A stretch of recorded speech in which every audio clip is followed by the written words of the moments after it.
I'm thinking about, kailan kaya kita sasagutin ha darling? She asked me too, and it is just him or what? The way she said that ay parang inaakit siya nito. Take your time darling. And if you say yes to me. Habang buhay kitang liligawan, malambing na sambit niya, at nakita niya ang pagpula ng pisngi nito, cute. Pinanggigilan niya ito at hinalikan sa magkabilang pisngi, saka kinagat-kagat. Natatawa na lang ito sa ginagawa niya. Can I kiss you darling? Tanong niya and he bite her earlobe. His wife loved for it and here it goes again. He felt his thing. I am yours darling, sambit nito at binuhat niya ito paupo sa table.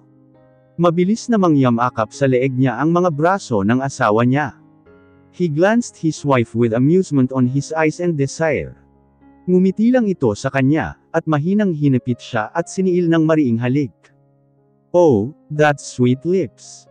He responded her kisses. And he slid his tongue on her mouth. She bite his tongue, biting his lips. Hinawakan niya ito sa batok, at mas pinailalim pa niya ang halikan nila. Nagsimulang lamikot ang kanang kamay niya patungo sa likuran nito. Humahaplos pababa, her legs wrapped on his waist, and he traveled his hand on her legs. Tinaas niya ang bestida nito, at hinaplos ng hinaplos ang balat nito. Not Anya whisper between their kisses, nakakapaninding balahibo ang ginagawa ng kanyang asawa, at umiiba ang pakiramdam niya at the same time. Wife, wala ka ng dalaw.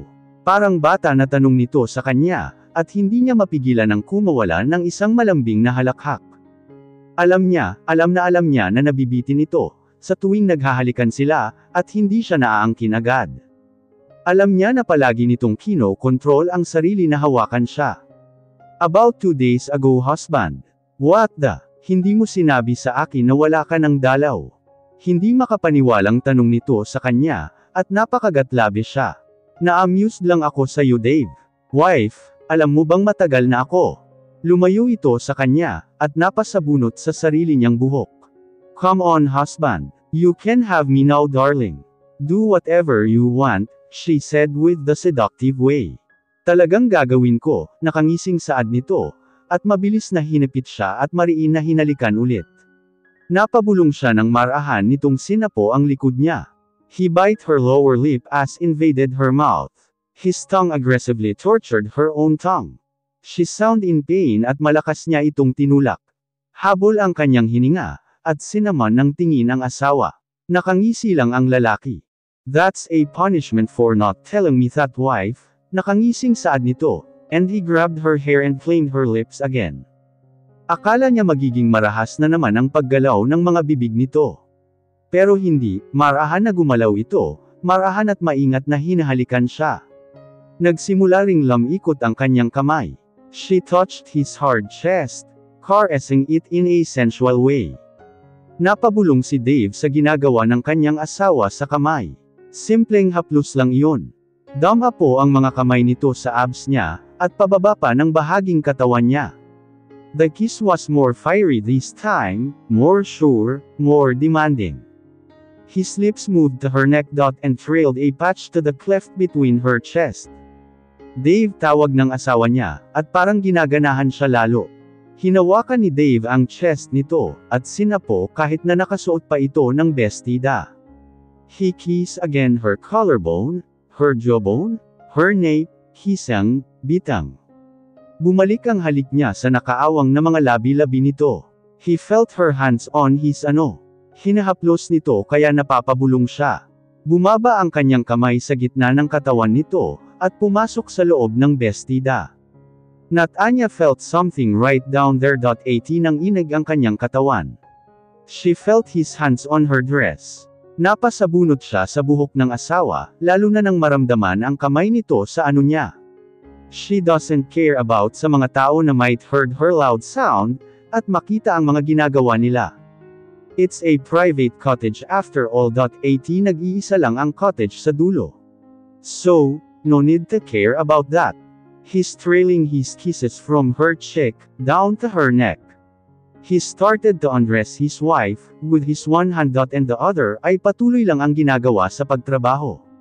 Nang inag na ang katawan ni Natanya, she felt the pressure, she felt a hot something following below her belly.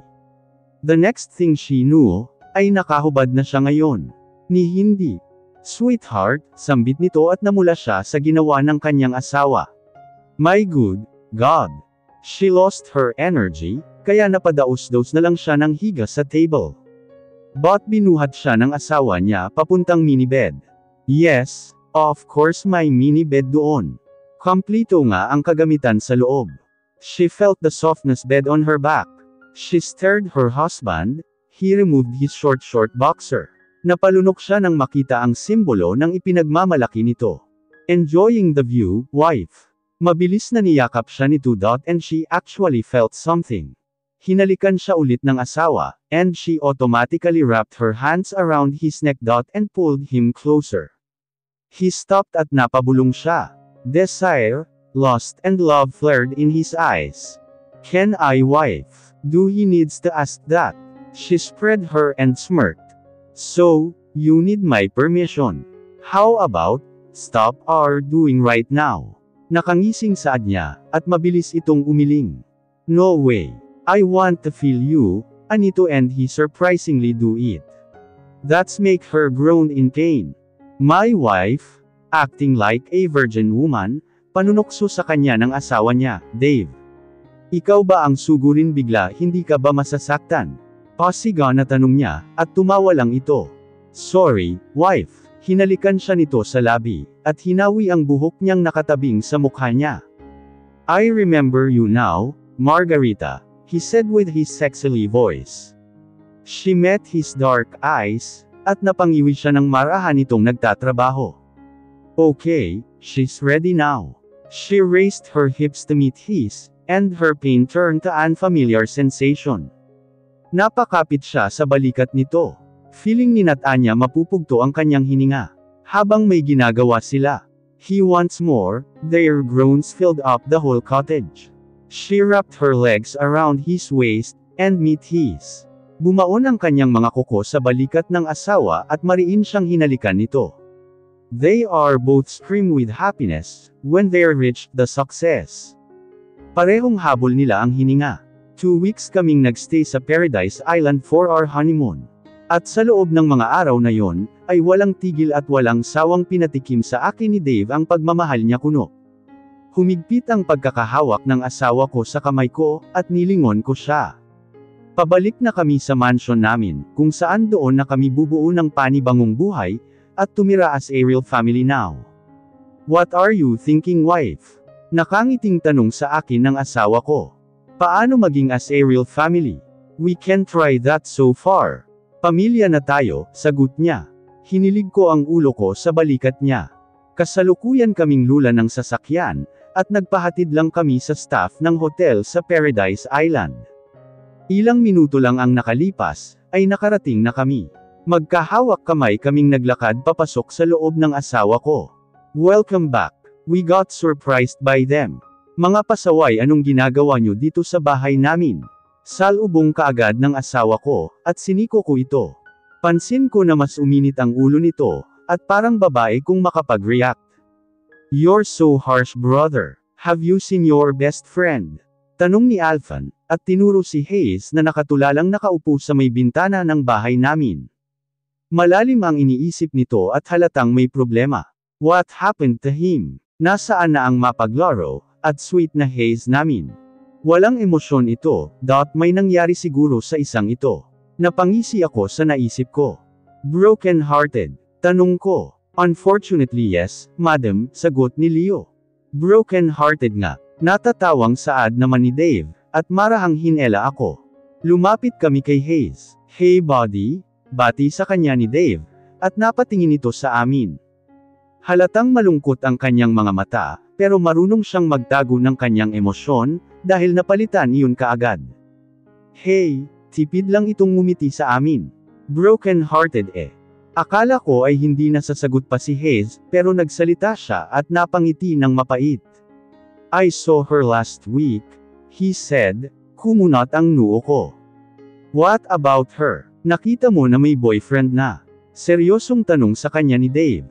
No, She's single, but she doesn't know me. What? Hindi niya ako naaalala, akala ko noong una ay umaarte lang siya na hindi niya talaga ako kilala. But when I decided to investigate her, she had a car accident and the worst, nagka-amnesia siya. Nalungkot ako sa sinabi ni Hayes, at ramdam ko ang nararamdaman niya ngayon. That was your karma too, buddy.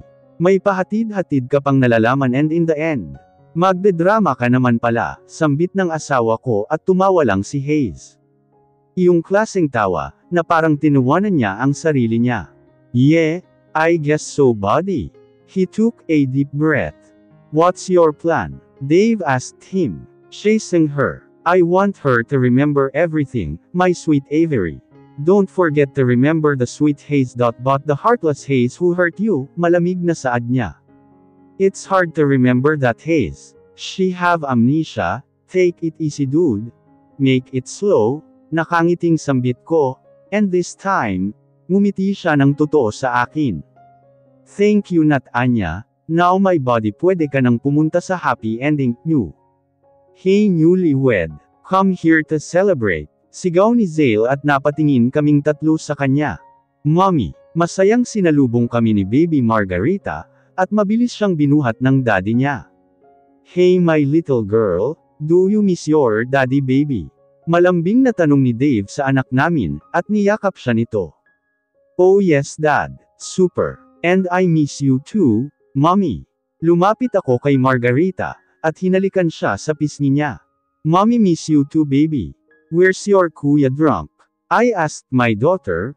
Pinalibot ko ang mga mata ko, para hanapin si drunk. I'm here, Mommy. Narinig kong saad ni drunk, napalingon ako sa kanya. Nakasuot siya ngayon ng pink headband. Wow, what happened to my son? Lumapit siya sa akin at lumuhad ako in front of him. Why are you wearing this thing, son? May ngiti sa labing tanong ko. It's Ninong Bud's daughter, Mommy. Walang emosyon na sagot niya. Wow, I'm seeing my little husband to him. Frank. Napatayo ako nang makarinig ako ng isang boses ng batang babae. Nilingon ko ito at may patakbong cute na baby na lumapit sa amin. If I'm not mistaken, she's 3 years old pa. Frank. Sigaw nito at may hawak na isang teddy bear. Rhea, don't run, sweetheart. Mabilis na binuhat ito ni Bud, at niyakap siya nung bata. Frank. Papa. Anak mo na ba yan, Bud? Hindi makapaniwalang tanong ko. Yes, madam. She's Rhea Del Mundo, my 3 years old daughter. Sweetheart, say hi to your Ninang Nat Anya. Nakangiting saad niya sa kanyang anak, at lumapit ito sa amin. Ninang Nat Anya. Oh hi Ninang. Kamukhang kamukha ito ni Bud. Ang cute. Her eyes, her nose and even her lips, nakuha niya sa papa niya. Ang galing. Pakarga nga, sambit ko at itinaas niya ang maliliit niyang mga kamay sa akin, saka ko siya binuhat. Nice to meet you, baby Rhea, nakangiting sambit ko. She's too pretty, mom, but she's aloof. She only likes kuya drunk.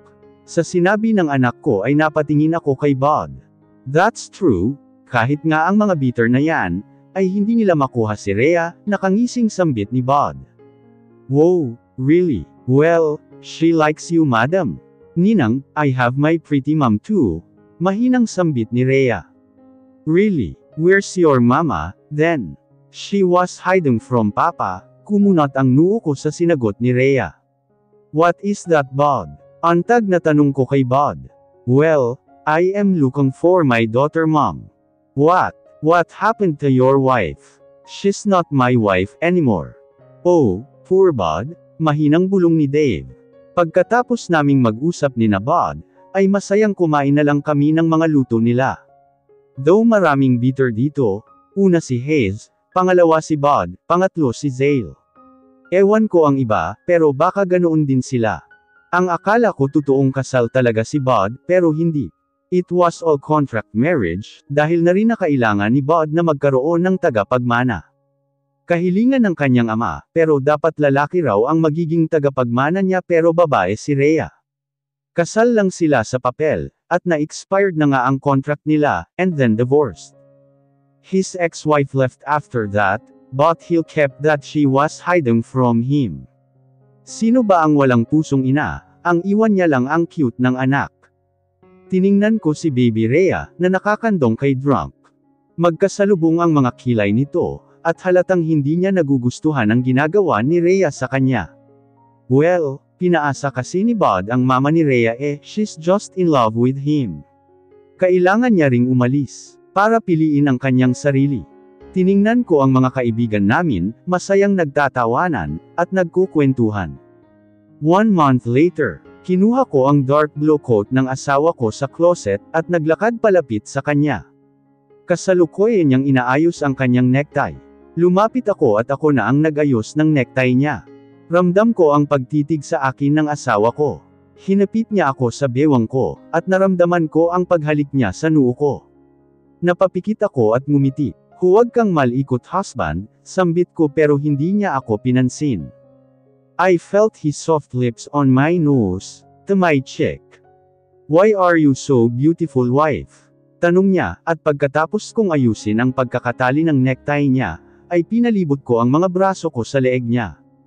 Mas hinapit pa niya ako papalapit.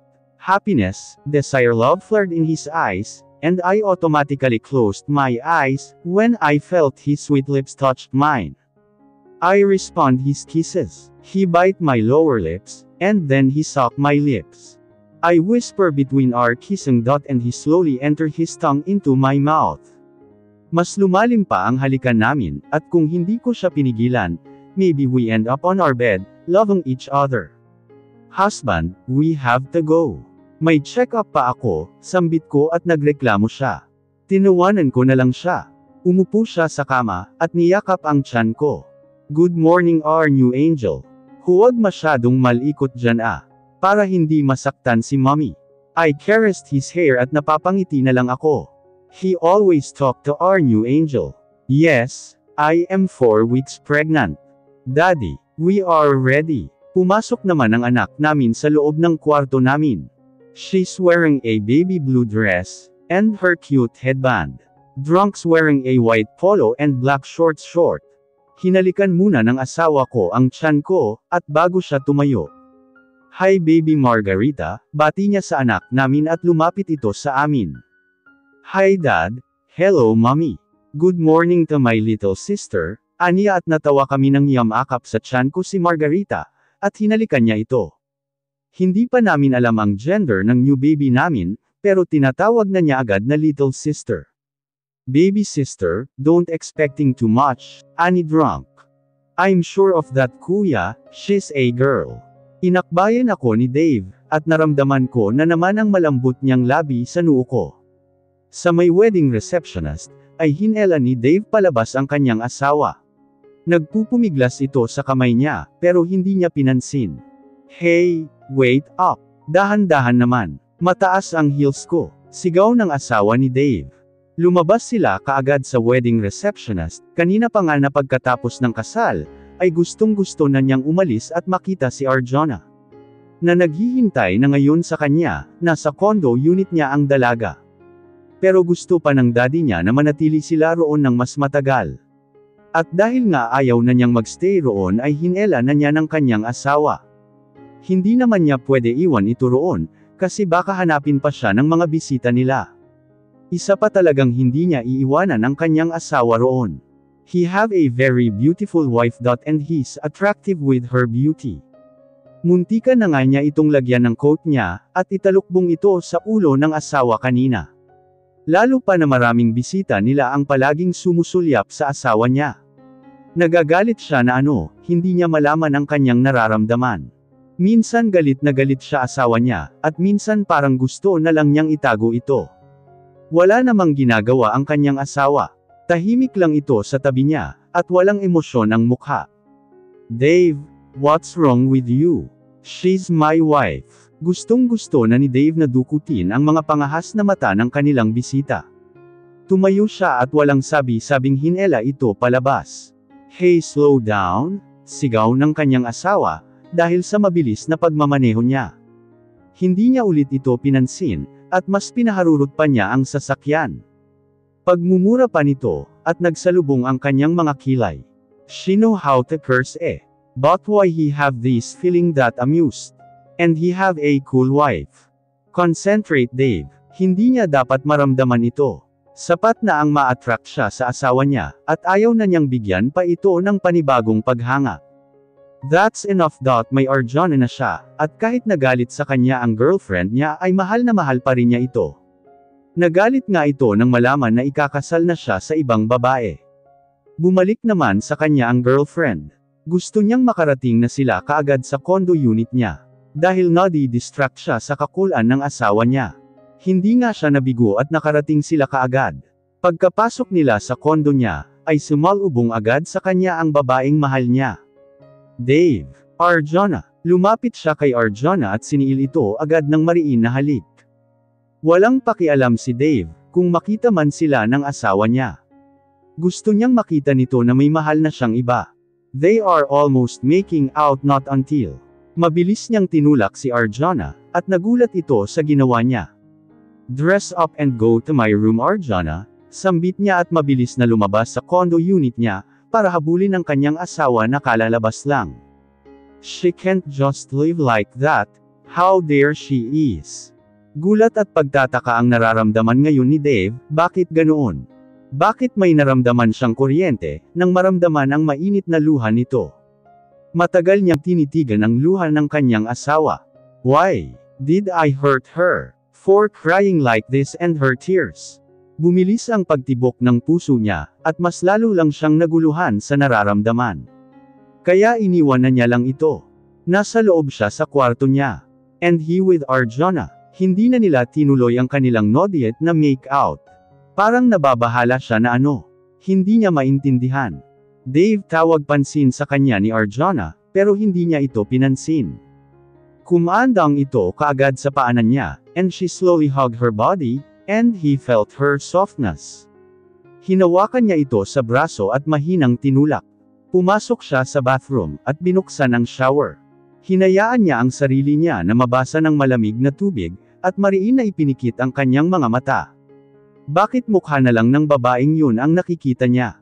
Nahihibang na siya, hindi naman siya ganito dati Natulog lang siya katabi ni Arjuna, at nagising siya nang maramdaman niyang may humahalik sa leeg niya. Gising ka na Dave. I'm sorry, kailangan kong umalis ngayon, saad nito at bumangon. Tiningnan niya ang asawa niya, na tahimik lang nakaupo sa sofa. Here you are again Dave. Gusto niyang maging cold dito, gusto niyang maging heartless. Para hindi niya maramdaman ito, bakit sa simpleng gesture lang nito, ay tumitibok na ng mabilis ang puso niya. Bakit ganoon? Ayaw niyang mahulog ang loob niya sa asawa. Kung hindi niya pipigilan ang kanyang sarili, ay baka mas lalo siyang maguguluhan. Grabe ang pagpipigil ngayon ni Dave. May naramdaman siyang galit niyong makita ang lalaking secretary nito. Mas dumoble pa nang pumasok siya kanina sa bathroom, at pilit nitong ibinababa ang zipper. Gusto niyang kutusan ang sarili. He felt her hot and softness skin on his finger. Mas, grabeng dumoble nung makita niya na suot-suot na nito ang damit niya.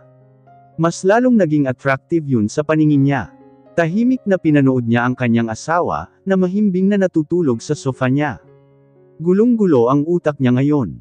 He admitted it that he's attractive to his wife. Dumating ang mga araw, na mas naging cool ito sa paningin niya. Napahanga siya noong nakikipag-usap ito sa katrabaho. A ruthless, powerful businesswoman. May pagka-cold din ito sa iba. Nakaramdam siya ng takot nang biglang sumabog ang kotse nito, at muntik nang mamatay ang kanyang asawa. Yes, he's worried lalo na niyong bigla itong naglaho. He realized something. Napakadelikado pala ng buhay nito. At he planned na hihiwalayan ito pagkatapos ng maraming buwan. Para hindi siya masyadong mahulog sa asawa niya, ay dumistansya siya at naging malamig ang kanyang pakikitungo. Iyon lang ang pwede niyang gawin para hindi siya tuluyan na mapamahal sa asawa. And the rest is their history. 8 months later, Dave POV. My heart skips a beat, and then beating faster, again. I walked towards the hospital room, ipinihit ko ang doorknob, at marahang binuksan ito. I saw my wife. Nakahiga siya ngayon sa hospital bed, at tagaktak siya ng pawis sa noo at leeg niya. Nilapitan ko siya at para namang natutunaw ang puso ko nang makita siya. My tears fall. Wife, I called my wife and she glanced at me. Hey husband, she said. Even her voice there's a pain, and she was suffering. Umupo ako sa gilid ng kama niya, at hinalikan siya sa noo niya. Pababa sa ilong niya. I wiped her sweat away using my hand. How are you? I asked her with full of concern in my voice. She weakly smiled at me. A genuine smile. Better husband, are you crying? She asked me in a small voice. You are always endure the pain because of me, you are always feel that pain wife. Gusto kong ako na lang ang makakaramdam niyan, mahinang sambit ko, at nagsunod sonyer nang bumuhos ang mga luha ko sa pisngi ko. Husband, I'm alright darling. I'm fine, nakangiting sabi niya. Hinawakan niya ang kamay ko at pinisil ito. Saka hinalikan ko naman iyon. Ma'am, sir, here's your newborn baby, anas ng isang babae, at napatingin ako sa nagsalita. Isang nurse na buhat-buhat na niya ang bagong silang naming anak. Yes, she was delivered our newborn baby 2 hours ago. Sa delivery room ay roon ko nasaksihan ang paghihirap ng asawa ko. Ang paghihirap na maisilang ang aming anak sa mundo. Para akong hihimatayin sa nakita, kapag sumisigaw siya at ere. She felt pain because of that. I saw her pain on her eyes, and my wife's tears. Para akong nagkaroon ng phobia, sa tuwing nakikita ko ang mga luha ng asawa kong pumapatak. Nakakatrauma. Para akong pinupukpok ng baseball bat sa puso. Gusto kong umalis kanina, pero hindi ko naman magawa, kasi gusto kong hawakan ng mahigpit ang kamay ng asawa ko. Upang bigyan siya ng lakas. At ramdam ko kanina ang sakit na nararamdaman niya, dahil mas humihigpit pa ang pagkakahawak niya sa kamay ko. Not until I heard our babies crying. Para itong musika sa tainga ko, at nakaramdam ako ng ginhawa. Lumapit ang babae sa akin, at tiningnan ko ang anak ko. Napangiti ako at umagos na naman ang mga luha ko. Malusog po ang baby niyo sir, hindi rin po siya iyakin. Kargahin niyo po sir at ipakita niyo sa asawa niyo, sambit ng nurse sa akin. Nabahala ako sa una nang ibigay niya sa akin ang anak ko. Baka kasi mahulog kahit nasanay na akong magbuhat ng bagong sanggol. Iba naman kasi ang pakiramdam kung anak mo ang karga-karga mo. Para akong dinuduyan ng nasa kamay ko na ang anak ko.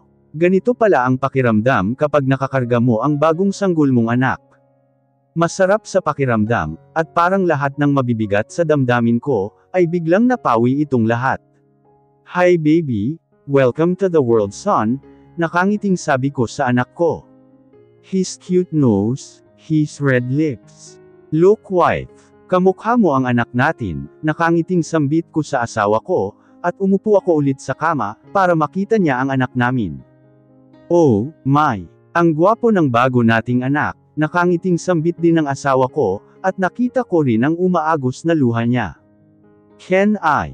Maingat na binigay ko naman sa kanya ang anak namin, at mas lumawak pa ang ngiti niya. It feels better when I'm carrying our baby in my arms. Patagilid na niyakap ko ang asawa ko, at hinalikan ko siya sa gilid ng noo niya. Bigla namang umiyak ang anak namin, at napatawa ako nang marinig ang kanyang munting boses. Hey son, huwag ka munang umiyak anak. This is your daddy Dave. And I am your mommy, Nat Anya, malambing na saad ng asawa ko sa umiiyak naming anak. Kinakausap niya ang anak namin, na para bang sasagutin din siya nito. Son, grow up baby. Huwag mong masyadong pahirapan ang mommy mo ha. Nakangiting sambit ko, at mahinang hinalikan ko siya sa noo niya. Wow, I saw that. Nakita mo husband. Ngumiti siya, ngumiti ang baby natin, tila naiiyak na saad niya kaya napatawa ako. Yeah, worth it naman ang sakit na naramdaman ko kanina. Nakita ko lang ang dahilan ng nararamdaman ko kanina, ay napawi naman ito kaagad. Ang bagong silang na Benson, Anya at Lam Andes ulit ang luha niya. I smiled and kissed her lips. Thank you wife, you makes me happy today. Kahit na sobrang takot ang nararamdaman ko kanina, pero narinig ko lang ang boses niya. Hinaplos ko ang malambot niyang pisngi, at gumalaw-galaw pa siya. Baby, welcome to our family. Daddy, bumukas naman bigla ang pintuan, at iniluwa roon ang anak namin. Oh, baby brother, masayang sigaw ni Margarita, at halata sa boses nito ang disappointed. Napatawa kami parehas, she expecting too much. Bad for my daughter. Bumaba ako sa kama at binuhat siya.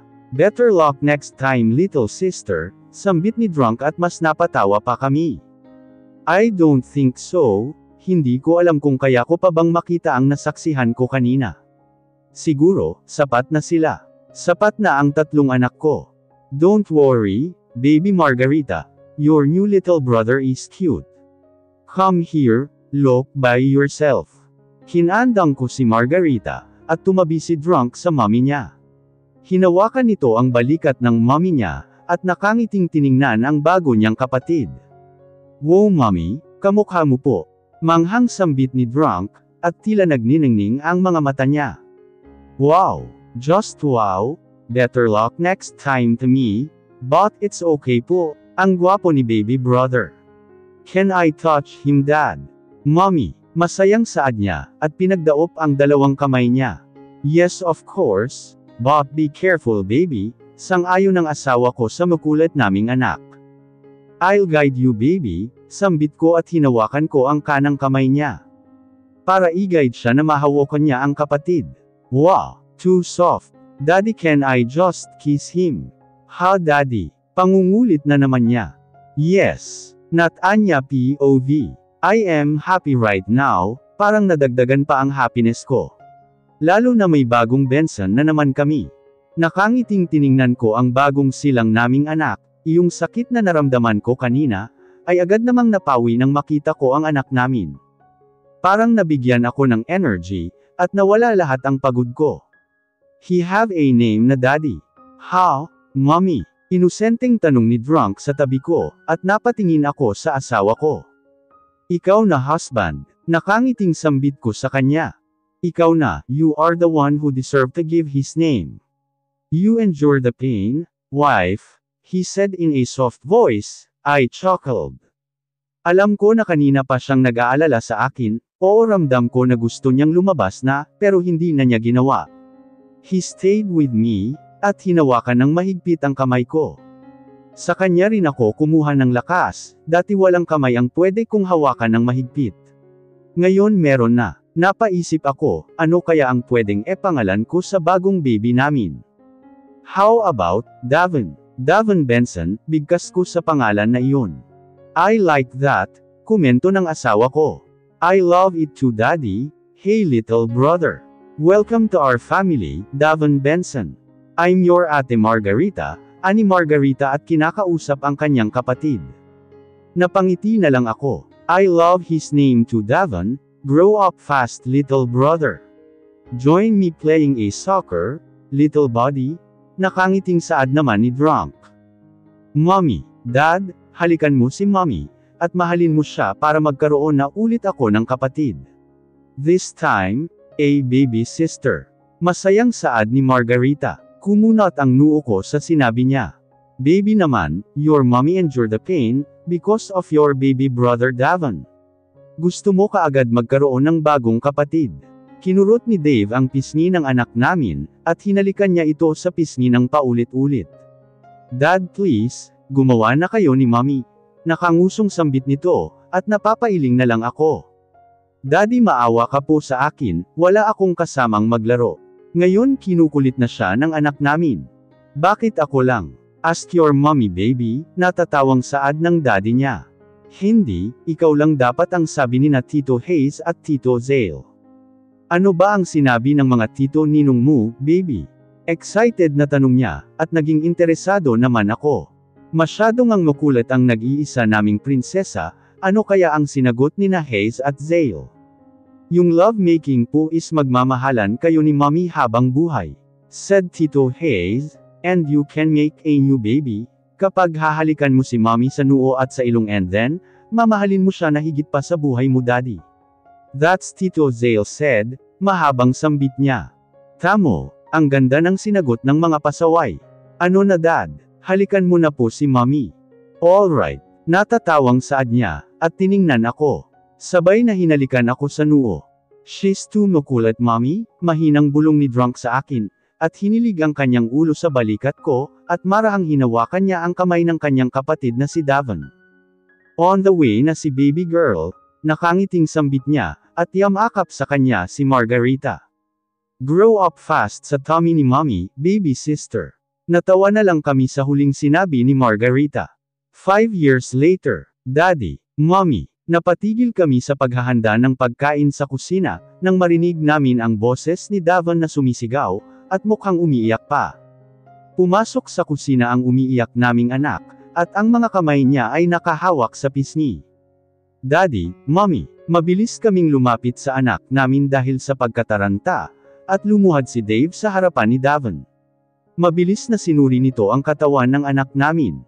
What happened, son? Are you alright? Bakit ka umiiyak? Nag-aalalang tanong ng asawa ko kay Davon. Daddy, masakit po ang ngipin ko dad. Mommy, sagot ng aming anak, at kinarga siya ng daddy niya. Napahinga ako ng maluwag ng iyon lamang ang masakit sa anak namin. Ang akala ko ay nasaktan ito. Hinawakan ko naman ang pisngi niya, at napadaing siya dahil sa sakit. It's hurt mommy. Davon, sabi ko huwag chocolate lang ang kainin mo anak, ipapabunot natin yan sa dentist, don't cry okay. Sambit ko at pinunasan ko ang luha niya at pisngi. Napatango-tango naman siya, at hinalikan ko siya sa noo. Come on, mag-toothbrush ka Davon. Akmang maglalakad na palapit sa pintuan si Dave, nang pumasok naman si Drunk. Nakabusangot ang mukha, at halatang naiinis ito. Mommy, Ninong Bunny's daughter is too annoying. I hate her, very much. Walang emosyon na saad ni Drunk. Mommy, I have a good news mom. Pumasok naman ang excited na si Margarita. What is it Margarita? We have a new teacher mommy ang guwapo niya, crush ko na po siya. Ang bait din. Margarita, you are only 8 years old, walang emosyon na komento ng daddy niya. Ay dad, kilala mo po siya. Kilala. Who? Ninong Zale. Why on the earth? Si Heaven daddy, si Heaven di ba daddy niya si Ninong Zale? But Heaven hate him. Pagbabalita ni Margarita. Napangisi ako, isang kwento na naman ang masasaksihan namin. Bumalik ako ulit sa pagiging doktor ko, magaling na ang kamay ko, at ang kapatid ko na si Pex na ang humawak ngayon ng family business namin. At ang naudlot na meeting namin 5 years ago. We build a new business, Toys Globalization. Ka-business partner namin sina Hayes at ang iba pa. Ngayon si Hayes unti-unti na siyang nagiging masaya. Si Bud, na bumalik na ang mommy ni Rhea. Ang kakambal ko na kinasal sila ulit ni Alexson. Si Zale, ang iba, Ham. Good luck na lang sa kanila. Basta ngayon, masayang-masaya na kami. Naging mabuting asawa at ama si Dave sa amin. Kahit busy kami masyado sa trabaho namin, ay hindi naman kami nawala ng oras, para makasama ang isa't isa, at ang mga anak namin. Dumaan man kami sa maraming pagsubok, nagkasakitan at lahat-lahat. Naging masaya pa rin kami sa huli. Nagkaroon ng masayang pamilya, at kontento na ako sa kanila. Bago mo makamit ang isang happy ending mo, ay dadaan ka pa sa maraming pagsubok at alam ko, makakaya nyo rin, wag lang kayong susuko at ipaglaban nyo, kasi naniniwala ako na bawat tao ay may nakalaan at mamahalin ng isa't isa.